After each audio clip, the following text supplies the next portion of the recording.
FSN Radio. It's all about what's next. Go to financialsurvivalnetwork.com and sign up for your free weekly newsletter. You'll also get 3 free reports. The Financial Survival Network. It's all about what's next.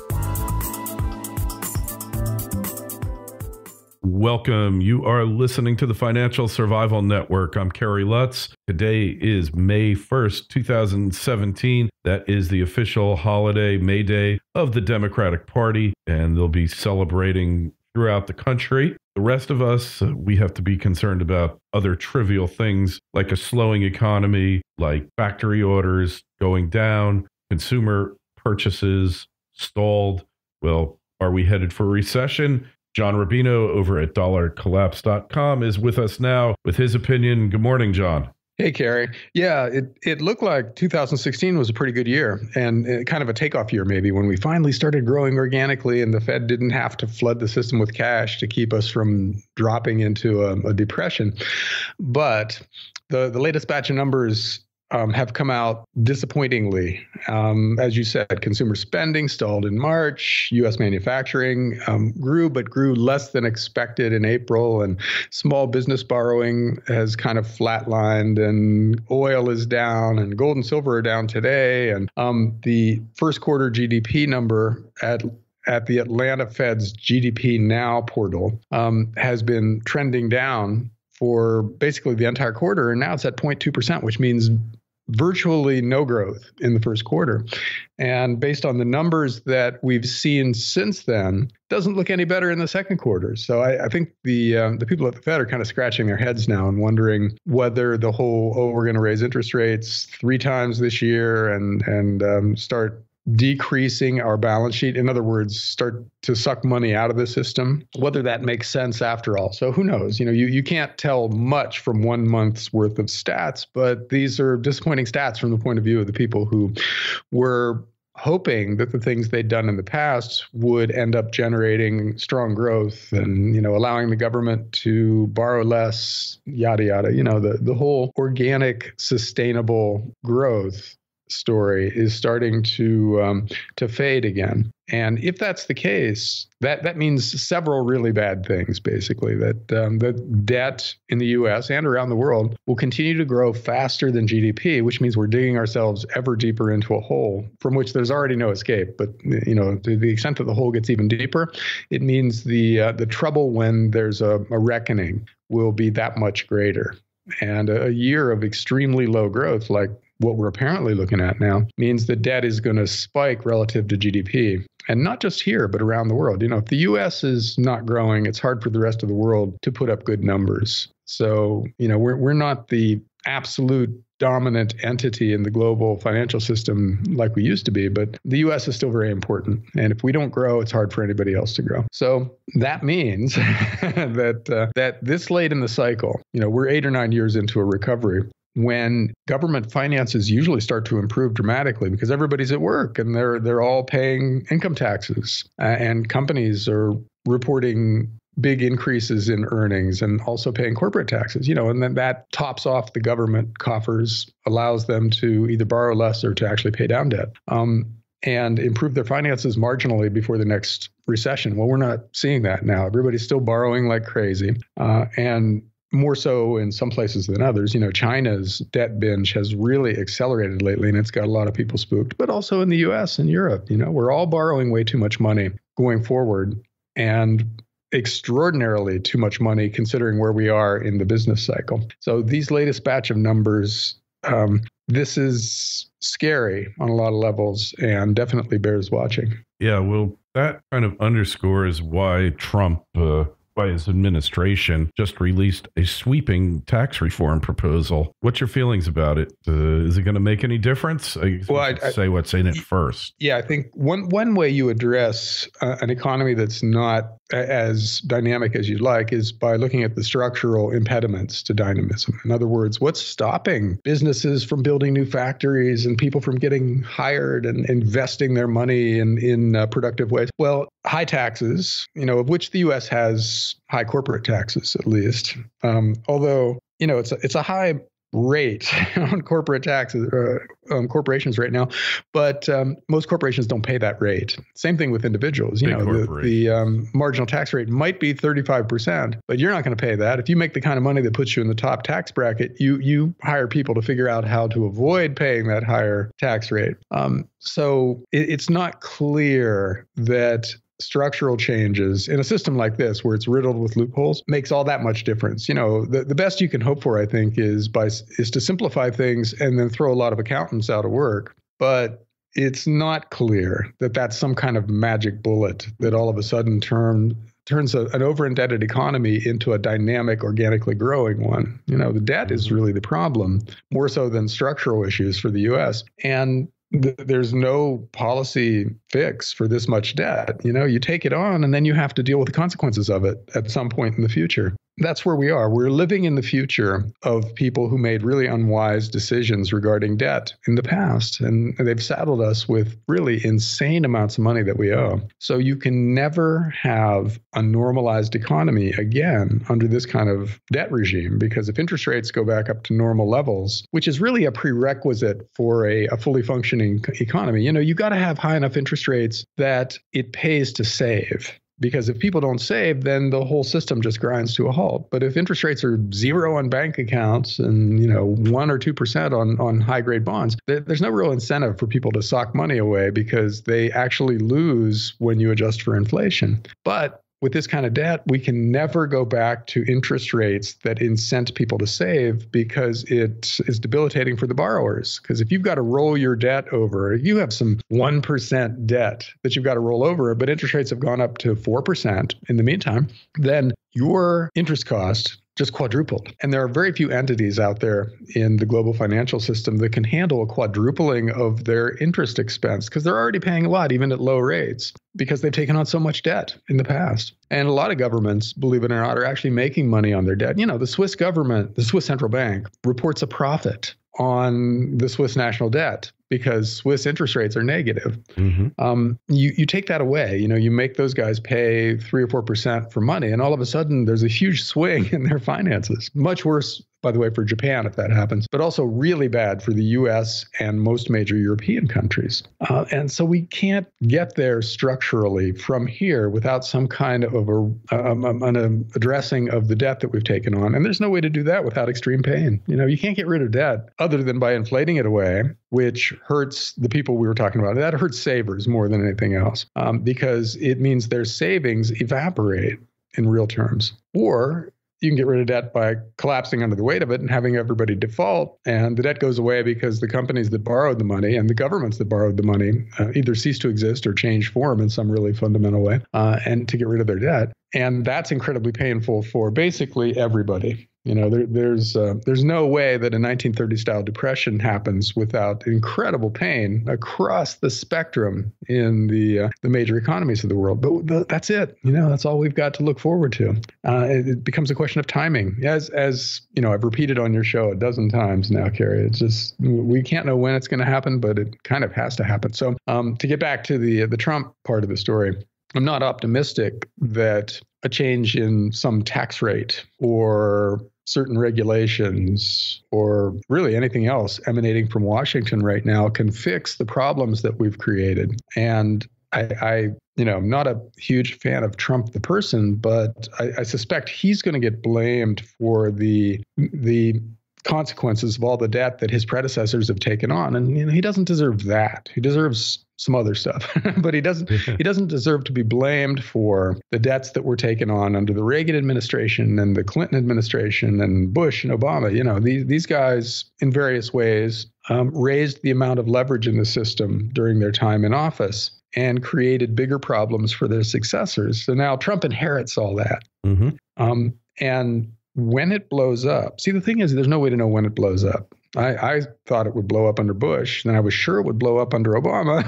Now it really seems likely to blow up under Trump. But we've been able to keep this going for 12 years later, and it's still ready to blow up.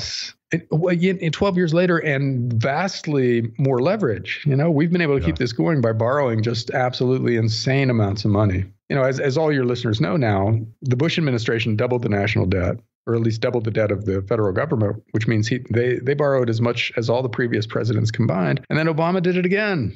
And, Trump is looking at doing it again with his military buildup and his tax cuts and his infrastructure build out. Those three things cost money in the short run, and possibly they generate tax revenues down the road, but they cost money up front, which means during the Trump administration, let's say he gets 8 years, the first 5 or 6 years are going to be a period of dramatically increasing government debt with no guarantee out there that we end up with 4% growth and a budget surplus, any of the things that Keynesianism says we should get from massive increases in government spending, because it hasn't worked over the past 30 or 40 years. And it's working less well now than it was back in the 70s and 80s. We're trending in the wrong direction. The marginal productivity of debt is going down, which means the more you borrow, the less bang you get for each buck of borrowed money. And we're rapidly heading towards zero on that stat, which means we can borrow all we want to, and we will get nothing for it except more deeply in debt. Like the old song goes, right? Another day older and deeper in debt. And that will be the situation of the major economies of the world. Actually, I kind of think it is the situation now. Well, because the money we've borrowed over the past few years obviously hasn't done much, because, as we began the show with the stats coming out of most major governments are not that impressive now. We're not growing fast enough to slow down the increase in debt to GDP. And that should be the goal of every major government at this point. Well, I would aver, John, we've passed that point. And I think it's to the point now where all the debt that's taken on, certainly by the governments of the world, actually is having a negative effect. Rather than boosting economic activity, it's actually getting to the point where it's lowering it because of the crowding out effect, crowding out other buyers and borrowers, I should say. And because how can you compete against the government? 0%, right? And it's really turning negative. If it hasn't already, it will. And when we reach that point, then all hell is going to break loose. Yeah, I agree that that day's out there. And it has felt like it was imminent, but it's felt that way for a long time. So we can't say, oh, this is the year that it happens or next year it happens. But next year certainly is the year that it could happen, could very easily happen, because the conditions have been created for some kind of really hairy financial crisis. And, if it's 2018, so be it. And the people who are going to be hurt by it are probably the ones who are least prepared. So I don't know. No, another interesting thing that's happening is in real estate, where the housing bubble is back. Home prices are just soaring in a lot of markets. Correct. At the same time, we're seeing instability in a lot of lenders. There's a Canadian lender, a big mortgage lender, that just kind of blew up lately. Yeah, I heard about that. Yeah, and so there's a lot of question about whether that is a contagion-worthy event. So we'll see. It's possible. Yeah, well, Canada, their real estate bubble never stopped. And now perhaps it might be stopping. We don't really know that yet. But they do everything they can in their power to keep that bubble going. At the very least, they're going to take a breather. But in all likelihood, it could very well have gone. It might be over, their housing bubble, in which case it's only Canada. Who cares about Canada, right? But yeah, Canada is a developed country. It's a very rich country, but it has some developing world problems because of its small size. The population of Canada is not much more than the population of California. So it's not a big country in terms of population, which means that hot money flowing in from countries like Russia and China can swamp the Canadian economy. And that's kind of what's been happening lately, where China borrowed insane amounts of money over the past decade, created a lot of millionaires with that money. And now those millionaires are terrified by what they see within their own country. So they're trying to get that money out of the country and put it somewhere safe. Canada's on the list. So Vancouver real estate just went crazy over the past decade. And now it's starting to moderate because it got so expensive. And the attention has turned to Toronto, where Chinese money is pouring into Toronto. And you get, bidding wars with over both houses and commercial buildings, where you'll have 11 or 12 buyers bidding above the asking price. And then you ask for cash, and then they make some phone calls overnight and they show up with a suitcase of cash. That's kind of how that market is working now. And a lot of that money is Chinese money flowing in. So fascinating prospect or process to watch from a safe distance, but must be terrifying to people trying to run Toronto in a rational way, So they're trying to staunch the flow of hot money coming in, and nobody has really figured out a way to do that successfully yet, because there's just so much hot money out there that, go ahead and raise a 15% tax on foreign money buying stuff. They'll pay that extra price and just keep on buying, because the alternative is to leave it in an unstable system where it might be completely confiscated. Yeah, or you might be tossed in jail and all of your worldly possessions taken from you without any notice, without any, what we'd call, although it's rarer and due rarer. Process. Yeah, I was going to say rarer and rarer in this world, due process, which means fair process. Yeah. It used to be we had that in the U.S., but that seems to be a thing of the past. So, yeah, when you're in China, you're trying to get everything you can out. And I saw this trend about 5-6 years ago, because in the Bahamas, in Nassau, they decided to build a huge mega casino, and the Chinese Export-Import Bank or something like that financed it. And it was a couple $2 billion. And there's no economic justification for this. It's going to fail. And not only that, it's going to make the existing casino on Paradise Island, which is the Atlantis, also make that fail, which it did. And then it dawned on me, so the Chinese are going to wind up owning this whole casino complex. And what's better for pulling money out of China than having a losing corporation that constantly needs capital taken out and infused to keep it going? So this is better than having a money-making proposition, because once you're losing, the Chinese government doesn't know how much is really losing. So if it's losing 10 million a month and you pull out an extra 2 or 5 million, the Chinese are not even going to know about it, because it's so easy to overstate those losses. It's harder when you have an overseas subsidiary that's making money. So the sole purpose of that production there, that project, as our good friends to the north would call it, was just to create a money-losing siphon vehicle to pull money out of China and invest it in safer environs. Amazing. Well, casinos are cash businesses. They're the quintessential money laundering machine. Yes. So, yeah. And now toss Bitcoin into the mix.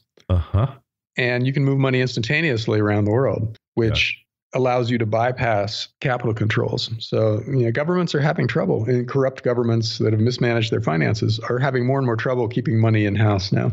Correct. Which adds to the amount of hot money that can flow into perceived safe havens. Right. So that increases Switzerland and Canada's problems.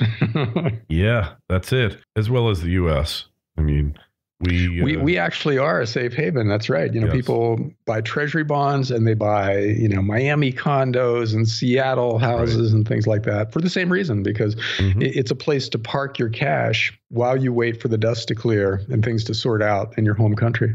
Exactly. Could not agree more.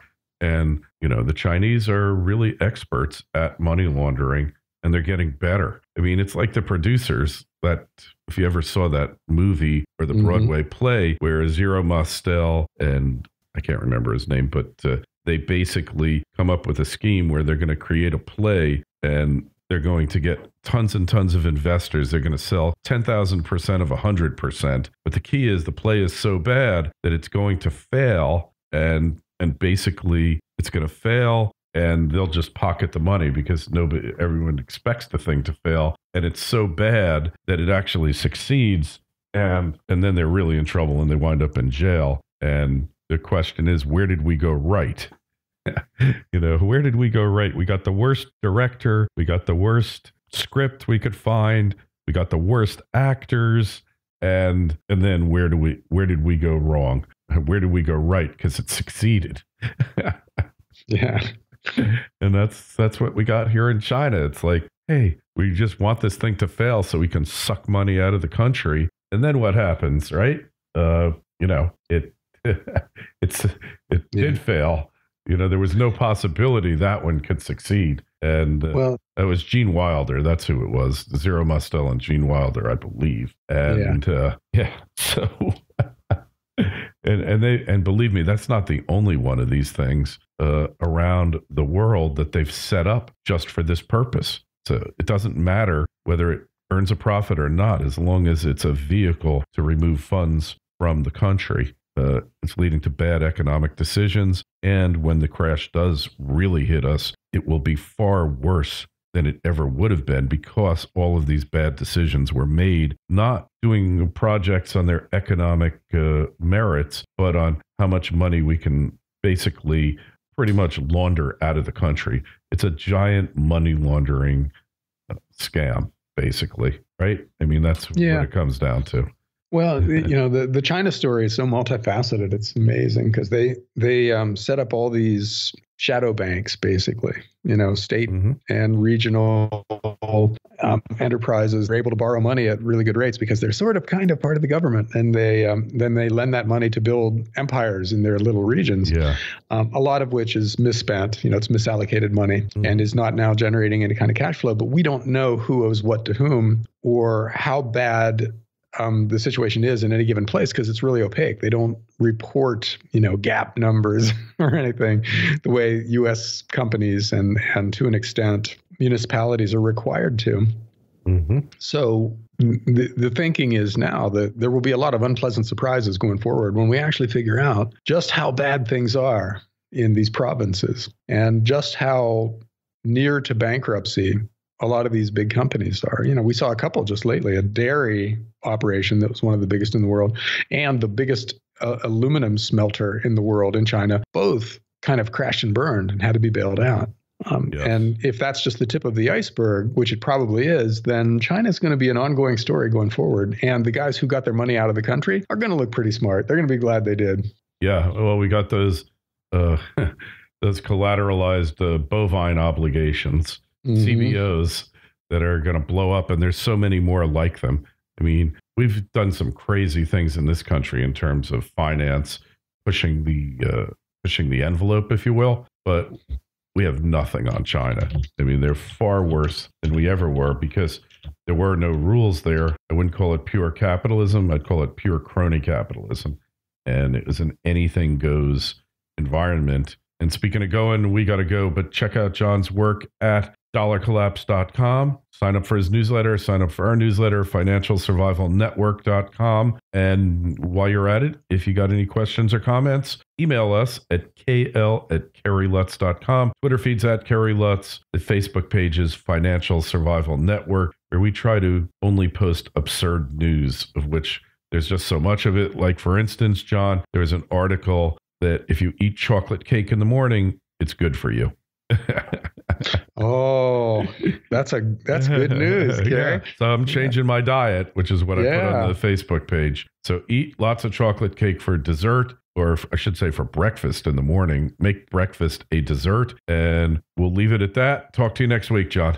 Okay, thanks, Gary. See ya. FSN Radio. It's all about what's next. Go to financialsurvivalnetwork.com and sign up for your free weekly newsletter. You'll also get 3 free reports. The Financial Survival Network. It's all about what's next.